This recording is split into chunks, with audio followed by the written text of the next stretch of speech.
Now ordinarily there's a standard alignment and I'm going to change it. The reason I'm making changes is to help you who might be straining your wrists. If your wrists aren't bothered, you can do the pose the way you've been doing it. But if you have been bothered in your wrists or elbows or shoulder, listen up to what I'm about to say. Put your hands under your shoulders. Look at your fingernails. I want you to put the heel of your hand where your fingernails are. In other words, move your hand a full hand's length forward. That's not a full hand's length. The full hand's length is this distance right here. You see this distance? Look, look, look, look. What I mean is move your wrist up to here. Okay. Not a little bit. It's at least 6 inches forward. That should lessen some of your wrist strength, yes? Yes. Okay. For some of you, that's the only adjustment you need, but for others, there's other adjustments. So I have a series of 3 different placements, so that's first. If that's enough, then you don't need the next part.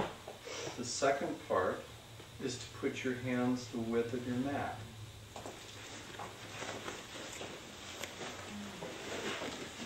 These corrections are for dog pose, chaturanga, and cat pose. If you're still bothered in your wrist, the third position is turn your hands so the thumbs are parallel. So it's 1, 2, 3. In that order, you're adding on these variations. Now, pick which one you want. Maybe it's all 3. Maybe it's just one of the 3. As your back comes up,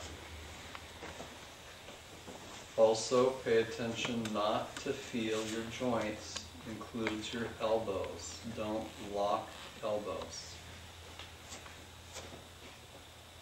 Back and forth. Keep the arms from turning. And see if your wrists, elbows, shoulders feel better. If they don't feel better, modify one of these positions I gave you. Right leg out, lifting the foot just higher than your hip. Foot higher than your hip. Up, up, up, there. So your pelvis is a little twisted. Okay? You don't know this pose because this is my pose. Now, bring your head towards your knee, lifting your back. See if you can literally touch the head and knee as normal range of motion of what's called trunk flexion. But don't lock your elbows. Keep your joints out of the way. Inhale, leg out, head up. Exhale, head and knee touching or close together. Lift your back when you do that. Reverse. Your back goes down as your leg comes up. Exhaling, your back lifts up high as your knee comes close to your head. Try not to lock your elbows. Together. Bring your hands wider than your mat. Bring your lumbar into a natural curve. Here's a piece a lot of teachers weren't trained. What's a normal lumbar curve? Normal lumbar curve is a down curve above your pelvis. So everyone should have a lumbar curve, and ideal, you should keep that curve in all poses, or at least try to. More. So try to keep the lumbar curve, and the movement that you can see from the far down, that much.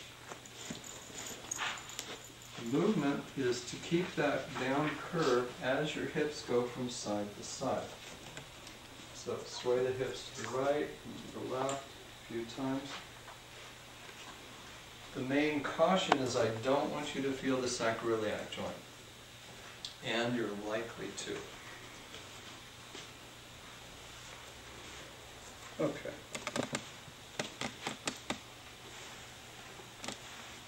Okay.